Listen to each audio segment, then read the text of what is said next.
All right, it is 7 o'clock, so I'm going to go ahead and get started. Good evening and welcome to an evening with the winners of the 2024 John E. Gruber Creative Photography Awards program. My name is Lisa Hardy. I am the program administrator with the Center for Railroad Photography and Art. A warm welcome to tonight's big event. I started with the center in May 2024, and this is my first time hosting a Zoom event. I ask for your understanding if things may be, I don't know, go a little off the rails.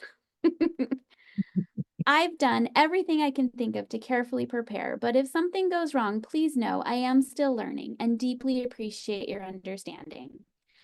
I always enjoy a good laugh when things go wrong, so let's laugh together and make some memories. Please note that we are recording today's program, and it will be made available on our YouTube page.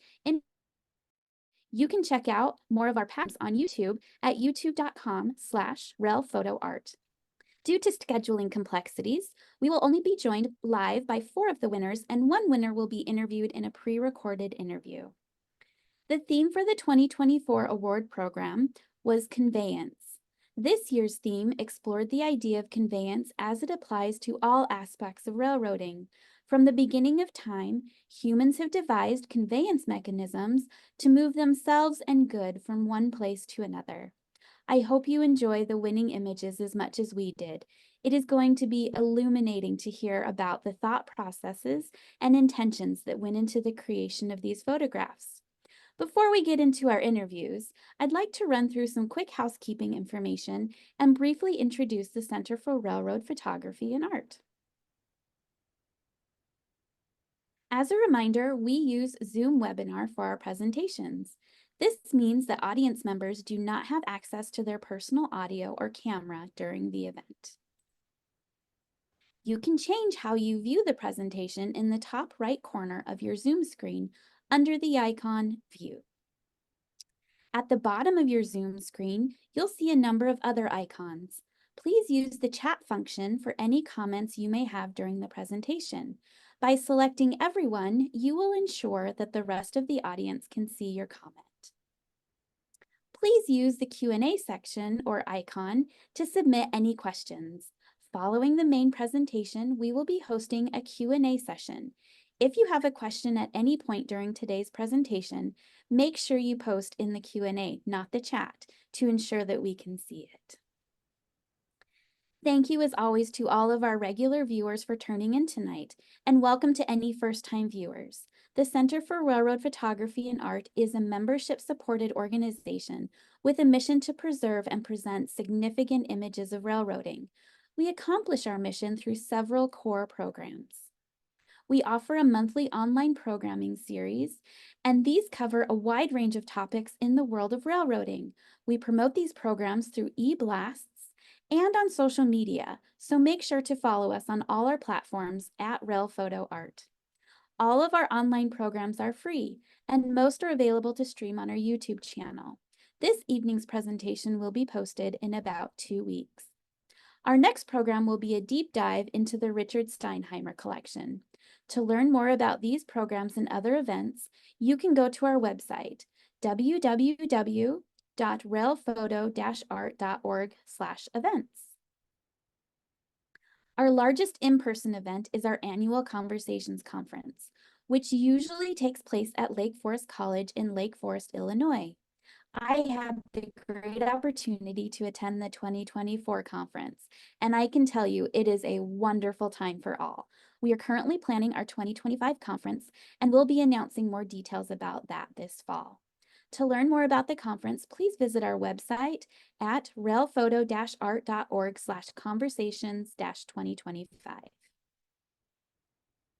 We also oversee a traveling exhibitions program. The center does not maintain a museum space. Instead, we partner with other institutions to host our shows.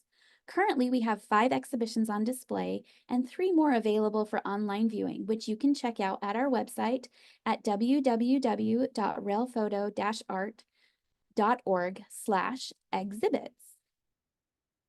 Railroad Heritage is our ad-free quarterly journal and a benefit of membership. We are currently hard at work putting the finishing touches on our final edition for 2024. I've been told I absolutely am not permitted to share anything about what's included in this edition, but maybe a quick little insight? Two things. MTA and murals equals great article. Back copies of Railroad Heritage are also available on our website. Our most recent print publication is called Rio Grande Steam Finale and is available on sale on our website. And we have our Railroad Heritage Visual Archive, which is a representation collection with over 900,000 items committed. We recently launched our collections management system, Odyssey, where you can explore many of the images in our collection. Check it out now at www.railphoto.historyit.com. You can learn more about our collection at railphoto-art.org/collections. All of the work we do at the center is made possible by members and donations. Support from our community provides over 70% of our funding. Thank you for being our engine, and thank you to our members who commit to donating on an annual basis. You drive so much of what we do. If you're not a member but are interested in joining, get in touch with us.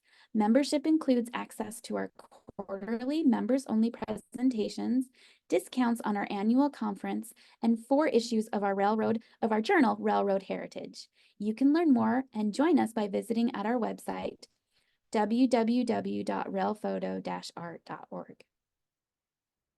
We have been hosting our awards program since 2002, and it has gifted us with some truly fantastic photography. This year is no different. Every year, photographers stun us with both their superlative photographic skills and engaging compositional storytelling. Tonight, we are going to hear from the winners of 2024 Conveyance. I'd like to now introduce Elrond Lawrence, the Center's Acquisition and Marketing Coordinator, and may I say, gifted photographer. Elrond, it's all yours. Thanks so much, Lisa. And it is my pleasure to speak with several of the winners of the 2024 Creative Photography Awards, named for John Gruber, the Center's principal founder. As you may have seen, we had a terrific response for this year's theme. We had 143 photographers who entered 383 images. Our judges panel definitely had their work cut out for them. So 4 of the winners are here live with us tonight. We'll also hear from Dafydd Whyles too, although there is a conflict with his railroad work and he couldn't be here live, so Lisa recorded a separate interview that you'll hear. But let's start off with Ewan McLean, who was our first place winner for color for his beautiful dreamlike view from the observation platform aboard the Victorian Goldfields Railway in Australia, made in April 2011. So let me give Ewan a quick introduction. He's an Australian photographer who's been taking photos of trains since 2005. He says he's a late bloomer, but I don't know about that. On Tuesday, February 27th, 2007, that's interesting, probably 26th, he got serious when he was able to afford his first digital camera, SLR camera, with what he calls a crappy secondhand lens that he purchased off eBay. He worked for Fisheries Victoria for nearly 38 years, and at the end of August, he will have been retired for 8 years.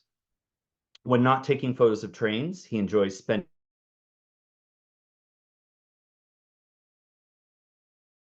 a sneak peek of those during the warm-up before we went live, and they are fabulous. Also driving old cars and making sure that his camera is always close by. So congratulations on your image, Ewan. If you'd like to turn off your mute, we've got a few questions that I've got for you, and then also our judges supplied a question, and we'll get some nice background on how this great shot came about. So I think those of us who have been lucky enough to ride an observation car platform behind steam can relate to this site. Was this a spontaneous capture? Had you envisioned this type of image beforehand and were trying to get it? Was this a previous ride, maybe, that you were revisiting? Oh, g'day. Yeah, I'm Ewan. Just like to congratulate everybody else for their wonderful work. No, this is the first daytime trip on this train. We did travel on the train during the night for a Valentine's Day event back in 2009. But no, this is the very first daytime trip we had, and it was spontaneous. Like I said, my camera was close by, and there was the photo to be taken. And yeah, I probably tried to capture what it might have been like back in the steam days, back in the 50s and 60s, back in the 60s, maybe the 30s. So yeah, it was spontaneous. So there you go. Wow. So what made you choose this image to submit? Oh, sorry, go ahead. No, it's all right. The gauge of the railway there is 5'3" inches, or 1600 millimeters. So it's not standard gauge. That's the Victorian Railways gauge. We do have standard gauge in Victoria also. Why did I pick this photo? Well, I cast a memory back, and I do remember taking the photo. It's quite a while ago. And so I found it, and I thought, yeah, it might meet the bill, fit the bill. And I thought, well, why not? I'll send it in and see what happens. Great. Well, we're glad you did.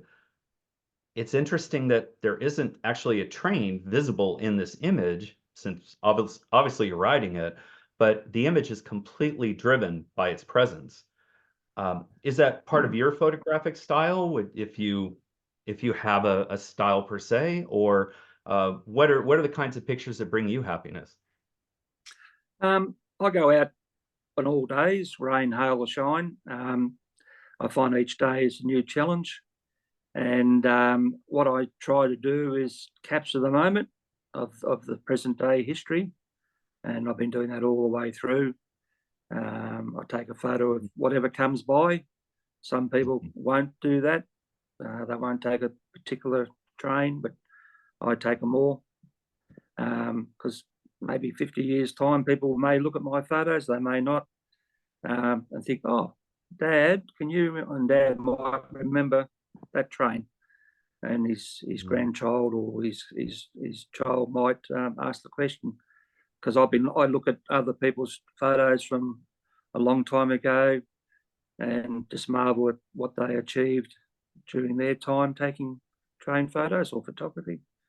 And I try and I'm inspired by that, and just give it a go.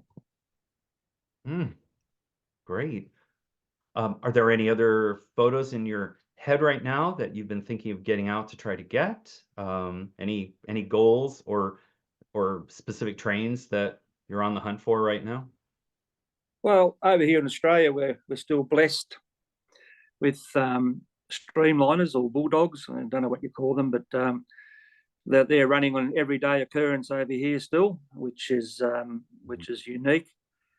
But unfortunately, lately, the ones I want to get have been running at night for some reason, whereas August last year they were running in the daytime, heading north into the sun, and some nice winter's days in August last year. But it hasn't happened this year because they've been running at night time.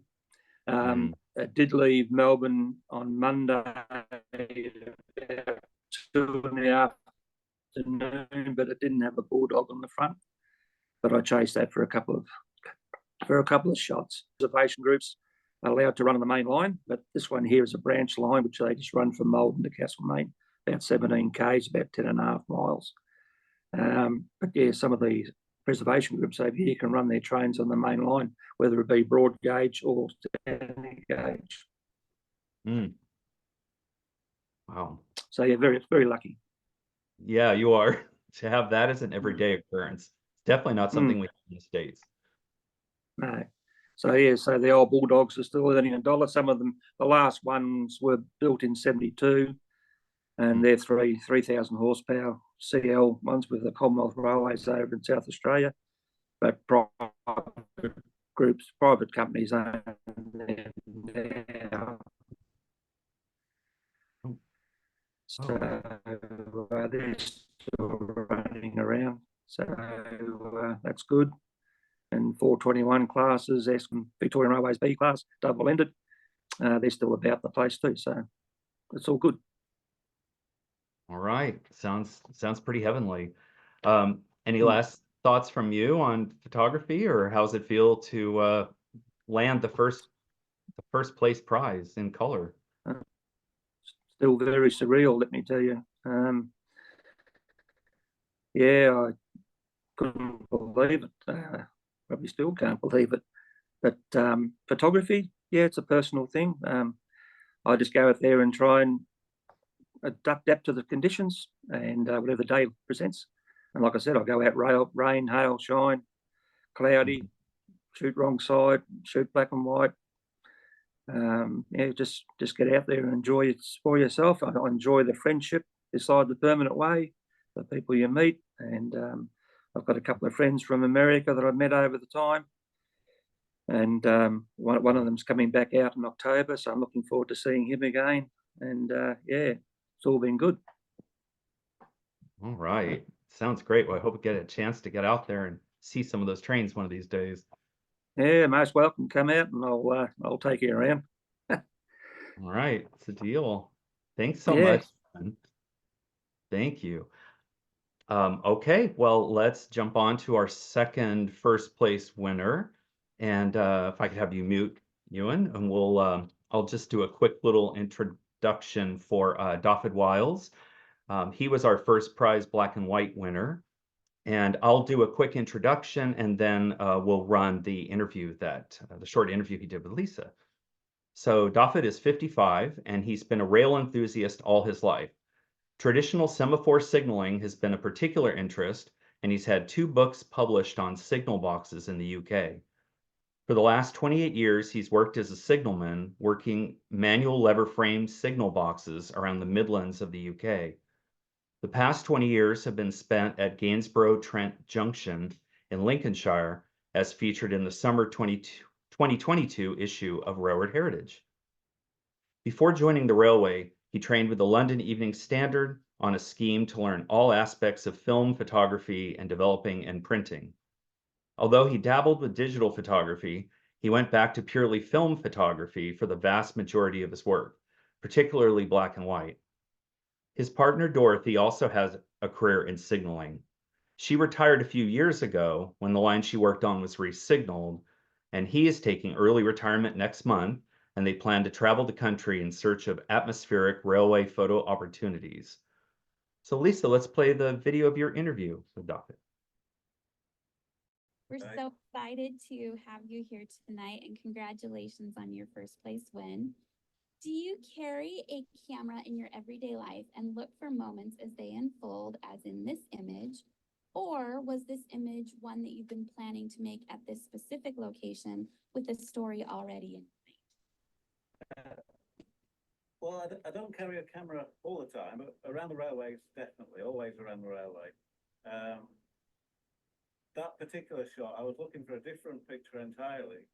I was looking for a colour picture of the sun rising behind that signal box, and I was hoping for the signalman to be silhouetted in the signal box windows. So I was scouting the shot, and it was a cloudy, dull morning with only a few passengers. So I was wandering up and down in a bit of a huff, thinking it was a wasted trip, when I suddenly saw the opportunity just sprung up. I got a picture of the fellow there earlier, just stood still waiting for the train, and I didn't take that picture, and I thought it might make an interesting picture, but as the train rolled around the corner and he bent over, a light bulb went off, and just quickly grabbed the shot. And how did you tie that to the theme of Conveyance?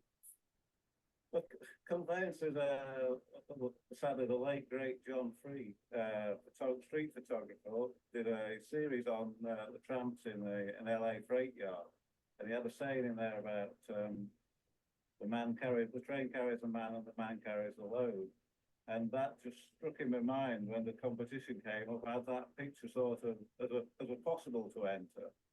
And in the end, it was really the only one I could think of that sort of fitted the Conveyance, with the train carrying the man and the man carrying his load, whatever he's bending to pick up.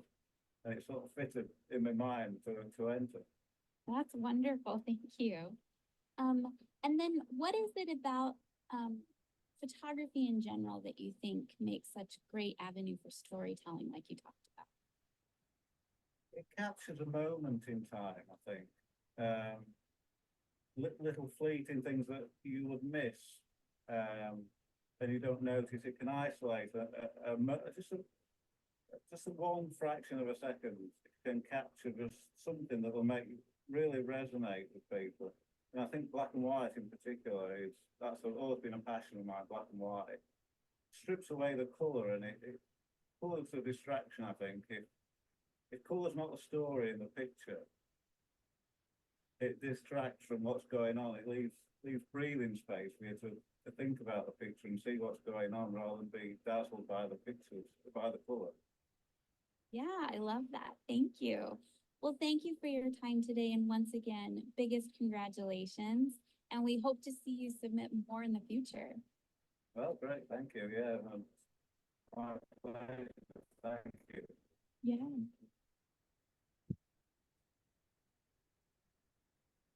All right. That's so great. I'm glad he could join us virtually. Next up, we are back to being live. So let's meet Ryan Gaynor, the second place winner for color, with his stunning image of roll-by inspection at Gap, Alberta on CPKC's Transcon mainline on October 15th, 2023. Hey, Ryan. Hey, good afternoon. Good afternoon. Let me give everyone a quick introduction of you and what you do. Everyone, Ryan is a freelance photographer and videographer who currently resides in Calgary, Alberta, at the foothills of the Canadian Rockies. Gaynor's dedication to his craft stems from his childhood fascination with photography and trains. To refine his vision, Ryan attended the RTA School of Media at Toronto Metropolitan, formerly Ryerson University, graduating with a major in video production and photography. With a lifelong love for the visual arts, Gaynor's knack for creative storytelling, and an intimate knowledge of his subjects has made him a sought-after photographer in the railroad industry. In 2019, Ryan launched Boxcar Media Incorporated and has been pursuing his passions ever since. So Ryan, being someone who works with railroads in a professional manner, how does that change the way you make pictures and the way you focus on the people aspect of railroading? Absolutely. Well, first off, I just wanted to say thank you for having me here this evening, and also congratulations to everyone else who participated in this amazing program. How it kind of changes the way I see the railroad is my job is really to make the subject of railroading accessible and approachable to a broader audience beyond the rail fan community. So I'm always looking for ways to kind of capture the trains in a creative way that resonate with the general public. And in the way that I do it personally is I really see motion as a way to kind of capture people's attention. Motion and color and composition are very important. Working with the railways in a professional sense, also you're always very aware of the brand and also the safety. So I'm always looking for ways to capture rail operations that best depict the brand of the railroad. So making sure that locomotives are clean and, and also the safety element, safety being paramount on the railroad nowadays, showing operations in a safe way. Mm-hmm. Right, which I'm sure could be a challenge to get clean locomotives now and then. It is the biggest challenge. Yes. Especially when you need them. Yeah, that's right. Right. So how did you come about doing this image? Was this on your own time? Were you on the clock, so to speak, or how did it come about? So yeah, this one I was actually heading on my way to a promotional photo shoot for the railway, but this was on my own time, and I was driving out to Canmore, Alberta, with a colleague of mine to do the photo shoot, and we just so happened to see this train stopped for the roll by, and it was kind of one of those almost magic moments where the engineer on the train and the siding just flicked on the lights towards the end of the PK, the pins and knuckles roll by, and it just kind of made the photo. I had the camera positioned in the exact same framing, but the lighting just wasn't there without the headlights on. It was quite a dark night, and but then when the engineer flicked those high beams on, right, or the headlights right towards the end of the shot, it really just brought it to life with the conductor standing there and the headlight glow.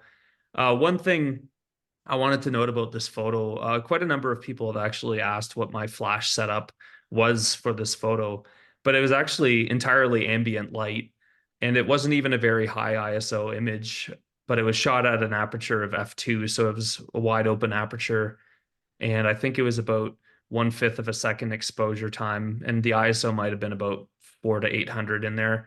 So those train headlights throw a lot of light that you can work with. Wow, they do. I figured that might have been a higher ISO, so I'm pleasantly surprised to hear you were able to keep it down. Yeah. Wow. Well, it's a beauty. How do you balance the need to capture images for railroad clients and then still have, find fun in going out and shooting? Does it feel like work, or are you able to keep those separate? Yeah, I think they are separate disciplines because, the one thing I think with railroading is that truly the only constant is change. So things are always evolving, things are always changing, whether it be the signals that we all love, the searchlights going, or whether it be some obscure branch line operation. There's always something that is on its way out. And so for me, I find that that's really what inspires me to get trackside, especially more in recent years. I've really found a lot of enjoyment kind of capturing those changing moments in the industry. And it is an industry that's constantly changing. Professionally, it's you're kind of, at least I feel like I'm always trying to capture sort of the glamour shots, if you will. So it's one of those images that are really going to connect with the public and those sort of beauty shots. But when I'm going out just for fun, I can really shoot however I want. And so sometimes the type of images that I might shoot on my own might not have a high value to, the railway, say, but for my own personal enjoyment, they mean a lot to me. Hmm. Oh, sure. Do you have any images in mind right now that you're hunting for? Any planned trips or trains that you're after?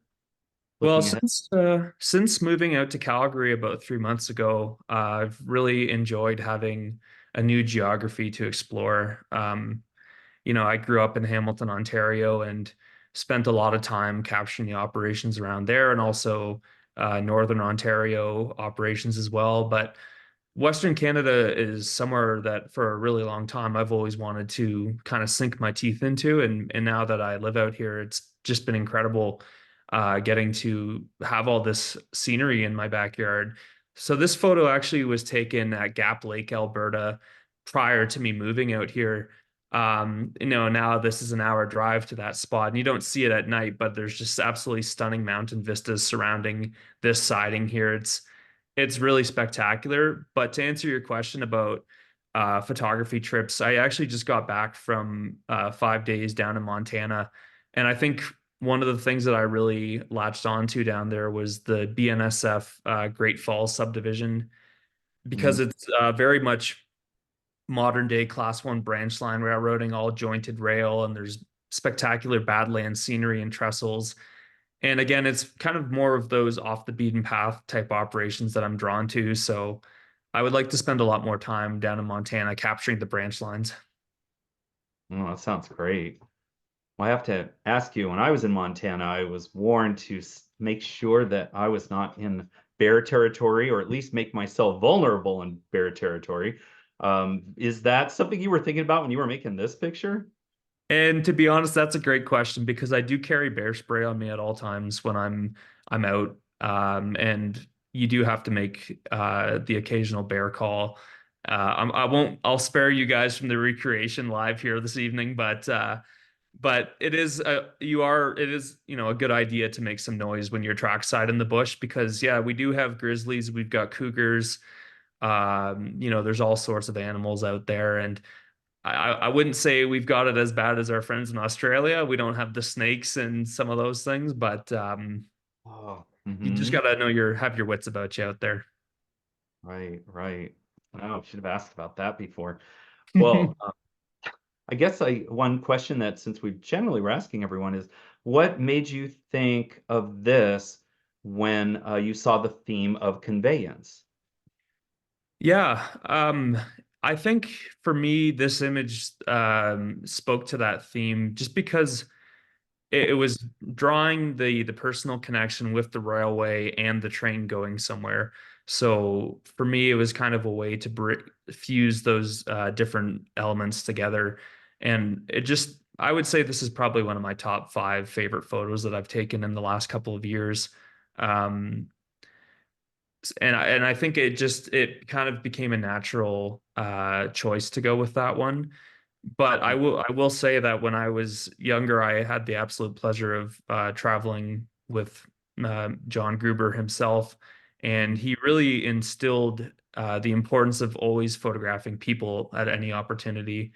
And in today's climate, it's really not always easy to photograph, the workers, whether it be access or just people not wanting their photos taken. And it's not always easy to, but I always am kind of on the lookout for ways to bring that human element into it.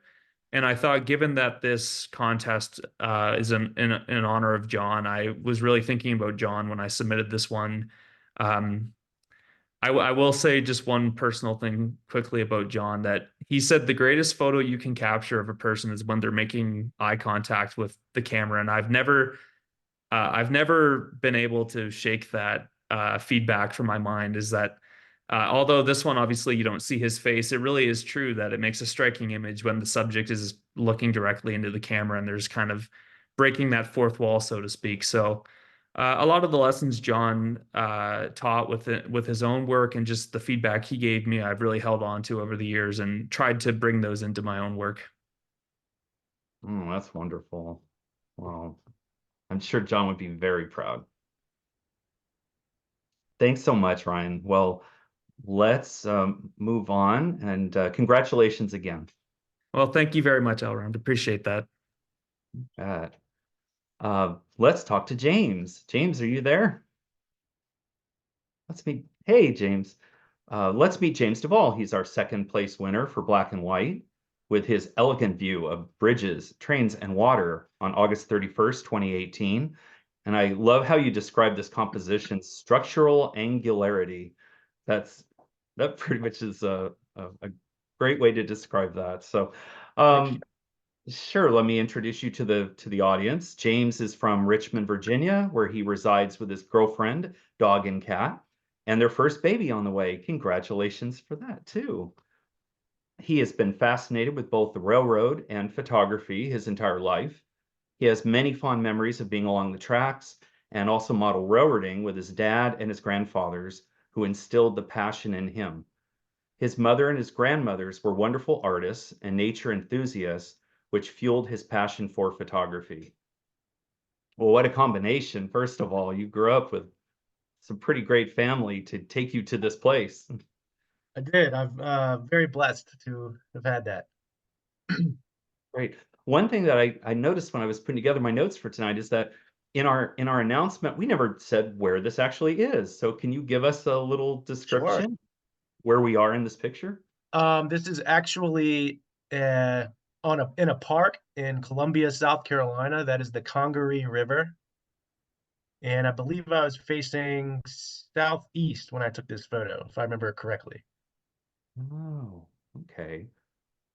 Well, the jury, or the jury, that sounds so legal. Our judges said they were intrigued by the layering, composition, and pattern making of this image. Is that typical for you? Do you like to seek out patterns and layered images like this? I do. It gives a good depth of field as you look through the photo. You have something that grabs you in the foreground, and then your eyes are led to the background of the photo towards the middle there. And I find it interesting the way the railroad and nature always seem to have a juxtaposition between each other of the titans of rail trying to uh, go forth into nature as nature tries to reclaim it, and I always enjoy trying to um, find that in a photo, capture that rather. Oh, right. Oh, that's great. Is this a place that you have revisited? I mean, have you come here again and again looking for a shot like this, or was this a Not one-off? not this particular location. This was just one of those perfect moments where I happened to be there. It's not a place I usually go. Um, and I anyone who's familiar with Richmond, Virginia knows that railroads and the river are a big part of this city and thus a big part of me having grown up here. So when I was visiting Columbia on that weekend and I had a day off, I thought, well, I'll go walk by the river since that feels natural to me and see if I see any trains on the bridge. And lo and behold, one went very slowly across the bridge, and lo and behold, it was all angular structural cars there. So um, the lumber cars came across, and I thought, wow, that is a cool scene. Right. Yeah, because that wouldn't have worked with pretty much any other consist. I mean, Right, right. really able to mirror the pattern of the bridges in the lumber cars. I couldn't believe it as I was seeing it. It was one of those things, it just worked out perfectly. Oh, that's really cool. Um, so when you saw the contest announcement and the conveyance theme, did this photo jump to mind right away, or were you digging through the files and then stumbled upon it? I know some of us might wait to the last minute to do these things, or was it kind of in your mind even before you dug it out? Um, it was a little bit in my mind. I don't know why. I've just always loved this photo. So I considered it and I dug through a whole bunch and submitted two others as well. And I thought, I've always loved this photo. I don't know why, and I have I took it in black and white. So the other two I submitted were in color. I thought, well, I'll submit it and see what happens. Why not? Hmm. Well, we're glad you did. Obviously, it worked out. And the tie-in with the river below as well. I thought that helped play a part, which I made sure to mention in my submission. With before the railroad, goods moved by river. They'd float lumber downstream, and nowadays it goes by on the rails or on a truck. So Right. And that's such a great point. And one thing I should say while we're chatting, just for the audience, if all of you haven't already, on our Flickr galleries at Rail Photo Art, you can see all these different images, but then you can also see, what the photographers were thinking, why they chose these images, what spoke to them about the images, and then also why the judges chose them. And you had mentioned that, James, that water was how this all began. So I thought that was a really interesting point that you brought to this. It's a layer that you might not have thought about just right, looking at the surface. right. Right, exactly. So do you have any other locations? I'm sure you have your favorite locations. Do you have any current projects in your mind? And I know if you have a baby coming along, that'll change things a little. But That what will. are you interested in? I certainly have a lot of places and locations in mind. My Google Maps photos is hundreds of pins of locations I have visited and still need to visit. I being in Richmond, I don't know if you're familiar, but we have the triple crossing here. So my entire life, I've been trying to get all three trains on the triple crossing at some point, but um, Oh, it'll work out one day. oh, But so yeah, I do have plenty of places that and ideas in my mind of things I want to capture and how I want to capture them. And yeah, okay. having a baby on the way will definitely change that. But it's a future rail fan, and I look forward to years of still taking photos with a little one now. So That's all right. You'll have a traveling partner for years to come. So that triple crossing, of course, my mind immediately jumped to the famous Jim Boyd shot that we actually aired at Conversations and that during Otto and Steve's uh, presentation. So you'll just have to work on this and get that arrangement for us, right? Get a night shot. I'm sure it'll be easy. I'm sure everyone will be. It'll line up perfectly, no problem. Yeah. Oh, that's great. Well, just last question. What does it mean to you to get second place in the contest? It means the world. I can't thank you all enough, and thank everybody for participating. Congratulations to the other winners as well. I I tend to second guess myself a lot and sometimes doubt myself, and getting an award just means the world to me, and it's real motivation to keep going and keep taking more pictures. So thank you. Oh, that's wonderful. Well, thank you and congratulations. Thank you. Thanks, James. All right, well, let's go meet our third prize winner, Darryl Bond, who placed third for color. Let me give you a quick little introduction. As you can see, he described this image as a necessary pause in conveyance as crews swap between trains in the last minutes before sunset on August 31st, 2023 in Studholme, New Zealand. Born in New Zealand, Darryl has been attempting to photograph trains since he was 11 years old with varying degrees of success. Most of his career was with an American software company, which transferred him overseas for 2 years, emphasis on the quote marks. After more than 20 years in Australia, the US, and Europe, he returned home in 2016, and for the last 4 years, he's been producing a New Zealand railway magazine called The Linesider, which he refers to as a silly COVID lockdown project that got out of hand. Welcome, Darryl. Hi, Elrond. And once again, I'd also like to congratulate all the winners and all the people who also were judges liked as well. And thanks again to the Centre for constantly bringing us inspirational images and making us think about photography and art a little bit more deeply. Oh, well, thank you. You inspire us. Was this an image that you stumbled upon, or did you know this was going to happen? It's a sort of a bit of a mixture, really. I didn't expect to be here. I was basically visiting my mother this day.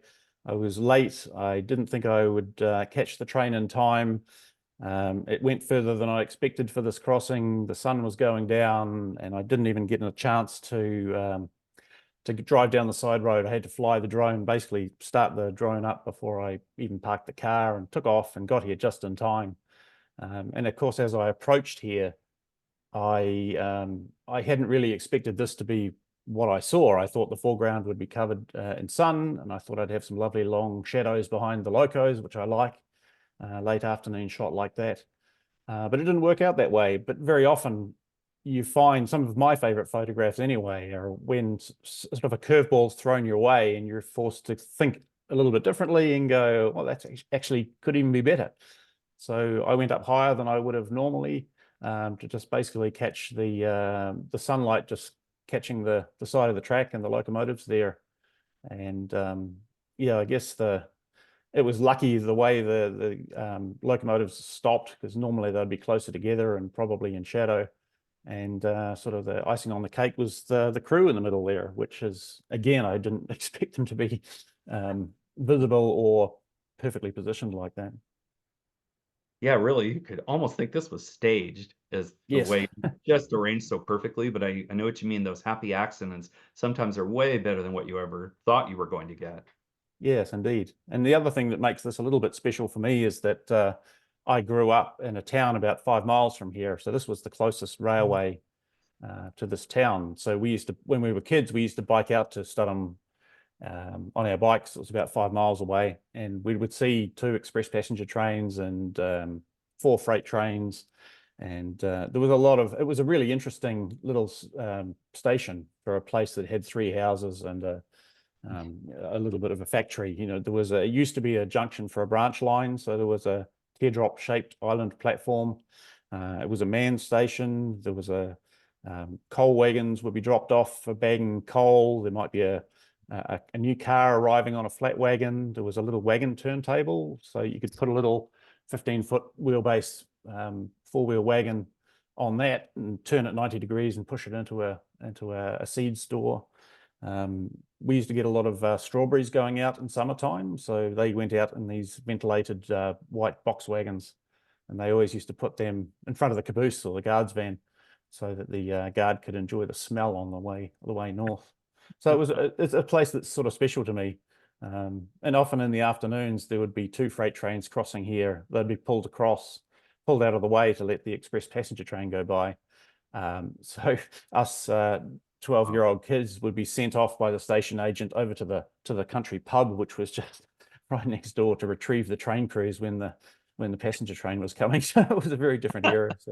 So yeah, I was very lucky to capture this, and as I say, the location means something to me as well. Oh, it sounds like, yeah, there's a lot of meaning going on besides the just the bold, those great colors, and I also just love how the crew has the high vis orange on, which just makes them stand out so beautifully. Yeah, it was lucky, and we've had single manned crews for 20 or 30 years now, so it's normally just one person in the cab. So train driving is a fairly solitary experience, because most of the trains run at night and they'll run up for 3 or 4 hours, and then this will happen, they'll hop onto the other train and go back home again.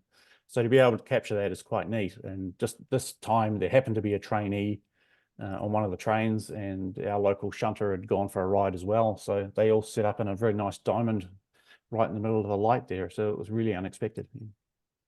Yeah. Well, one of the questions from our judges was, with your 40+ years of railroad photography, how has your approach to image making changed over the years? And also, how much have changes in camera technology played a part in that evolution? I tend to gravitate towards sort of reasonably, I like drama in an image. I like strong lighting and shapes and colors. And I think railway photography has always been helped and hindered by photographic technology and evolution in that. I have a friend who used to photograph the closing days of steam here in the mid-1960s. And he used to, the film was so slow then, color film, that he used to actually, he would lean back as he was taking the shot, so that the front of the engine, slow moving engine, would be sharp, even if the ground was a little blurry, because those were the challenges of those days.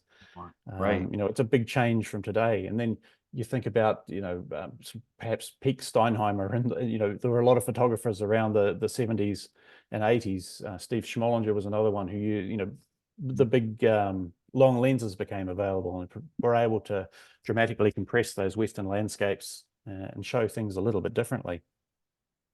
Zoom lenses made that easier as well. But probably the biggest impact for me has been the arrival of digital photography about 20 years ago. Suddenly you weren't hamstrung by having 100 ISO film in your camera, and you had a lot of options, and suddenly you could see the results instantly, and you could experiment. So I used to do that quite a lot, just playing with the settings if you had nothing better to do, and just see what it looked like, and you could suddenly see whether it was working or not, trying pan shots or unusual exposures and things like that. And there have been a lot of other innovations over the years that I've used, like many other people. I went through the Pocket Wizard phase of off-camera flash, which I suppose that sort of democratized the O. Winston Link style of photography that was always much harder in the older days. There were another couple of guys here, they were schoolboys in the 1960s, and they used to catch the night expresses. And every time the train stopped for a refreshment stop or for water, they'd run out of the carriage, they'd set up their camera, and then they'd run down and put fireworks alongside each of the carriages. So those old fireworks that just had showers of sparks. And so the shutter was open, and that's how they would light the train. And they got some really cool shots. And again, that sort of innovation to just add a little bit of drama, to do something a little bit different in your photography. And I think the other really big change about sort of the last dozen years is that the image sensors have become so much better at recording low light scenes, and the lenses have got so much better as well. So those have really been big changes. And I suppose drones are another option now for your kit bag that allow you to do things a little bit more differently. Right. Oh, all great stuff. Well, thank you so much, Darryl. How did it feel to place third in the contest? Humbled, as always, amongst such great company. Thank you again. Oh, well, thank you. I just want to, before we go to our Q&A, I want to give a quick shout out to Philip Martin, our third place prize winner for Black and White, for his exciting image of a railway passenger streaking past the countryside as the train rolls through Sydney, Australia. And you can see Philip's great image and again, the images that of all these fine folks that have been with us tonight. You can see all their winning photos, and then also the judges also liked images are on our Flickr gallery. And I noticed Scott put the link up, and also I'm glad he put the Linesider link too, because I'm gonna check that out and see what Darryl's been up to. So let's see, Lisa, I guess we can bring the whole group back and do some, if there's any questions from the audience. Yeah, so we'll just wait a couple seconds to see if anyone goes into the Q&A and puts in some questions here.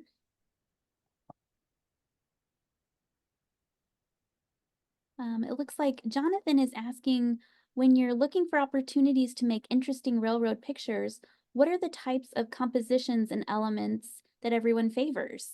So I'll go ahead and have the panelists, if they could all turn on their cameras and audio again, and we'll just kind of answer that question.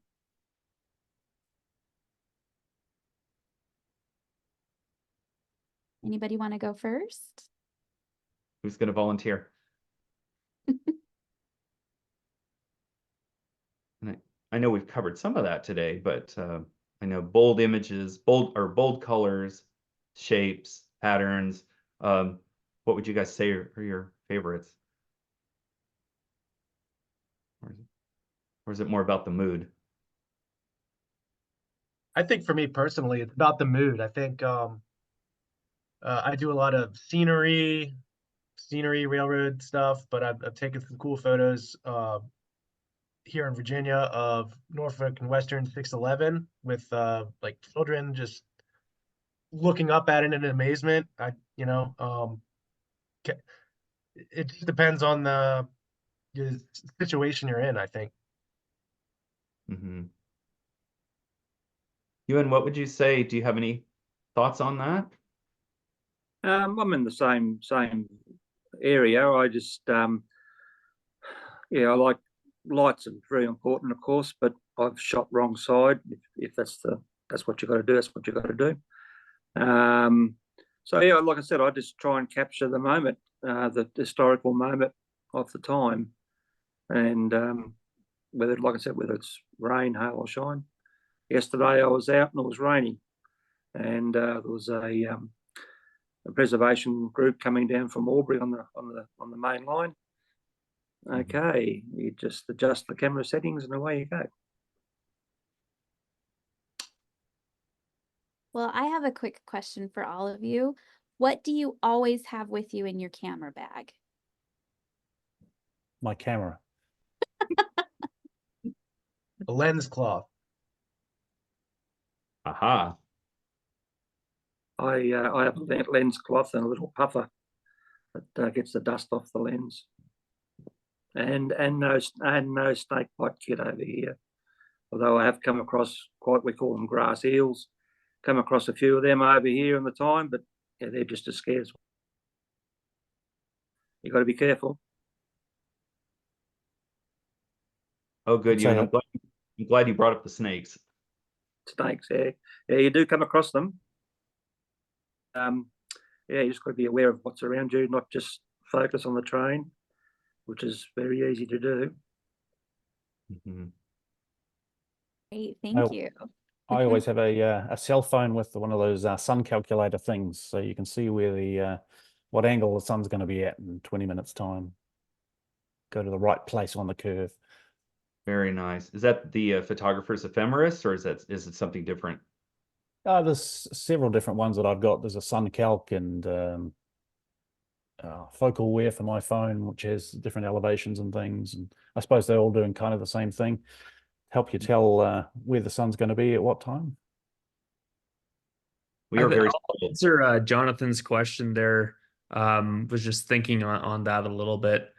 I think if it was me personally, what I'm looking for when I'm trackside is I love challenging weather conditions for capturing photos. And everyone loves a nice 3/4 blue sky shot, and I love those as much as anyone. But I like the elements that bring the drama to the railroading. So whether it be a thunderstorm or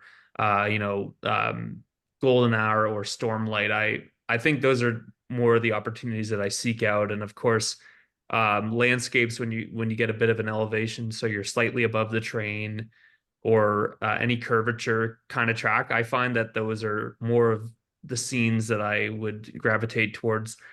But one thing I would just want to say to other photographers that I found personally very helpful for getting inspiration for railroad photography is also look at photography outside of railroads and find what you like in those photos, and then see if you can bring those elements into railroad photography.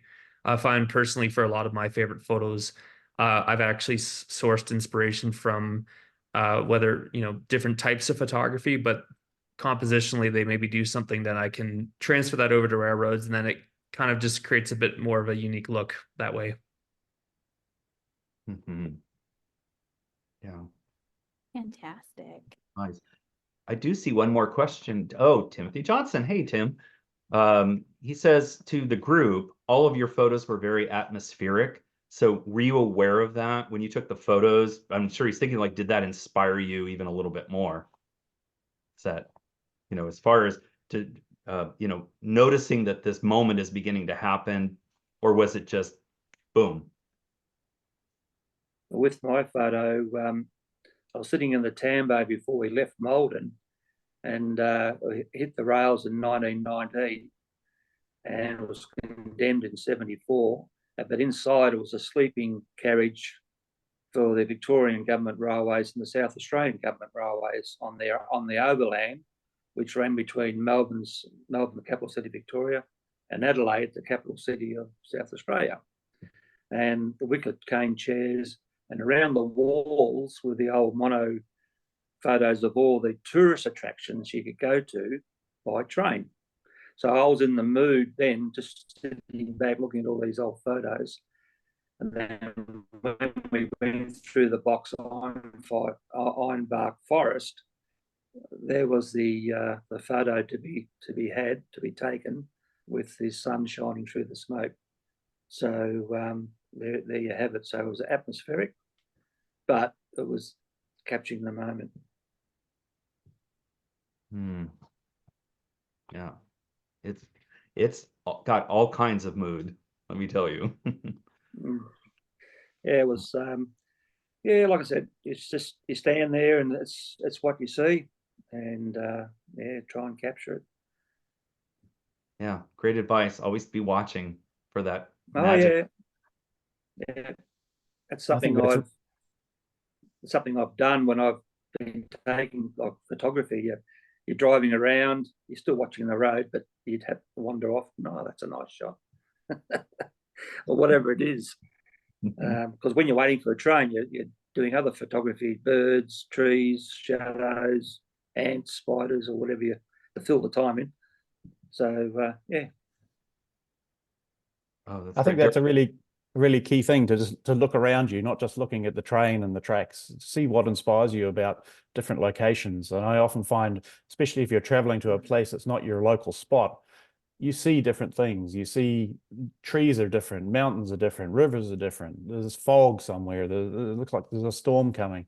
And often you end up taking a picture of that with a train in it, rather than taking a train picture. Correct. Right. Yeah, well said.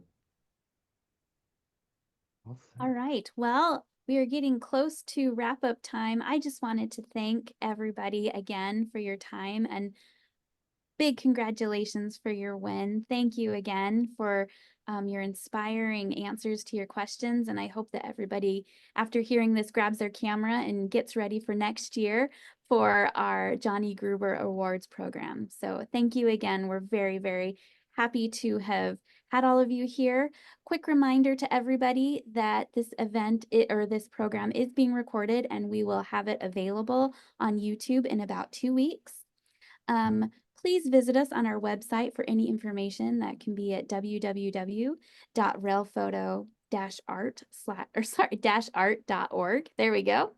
And so also a quick reminder that our next program online will be inside the Richard Steinheimer collection, and that will be on Tuesday, September 17th, 2024. So we hope everybody will be able to join us for that exciting view into Richard Steinheimer, who I am learning is fantastic. And it's been so fun to see some of his photographs as I'm learning more, since I'm new at the center. It's been fun to get to know some of these photographers. So very excited to see some of that. And in fact, Elrond, I think you're going to be a part of that. Is that correct? I am. I'm going to be with our archivist, Heather Sontag. She's been the one who's been processing his work and cataloging his slide collection, especially. And I will say that I think people are going to be really surprised by how incredibly strong his color work is. I think in some ways it's every bit as great as his black and white, which is saying a lot. But there's some amazing stuff he did on Donner Pass, and we're going to focus almost exclusively on Donner Pass. So it should be a really great program. Fantastic. All right. Thanks again, everybody. I hope you've enjoyed your evening with us, and be safe out there. Have a great time, and we'll see you next time.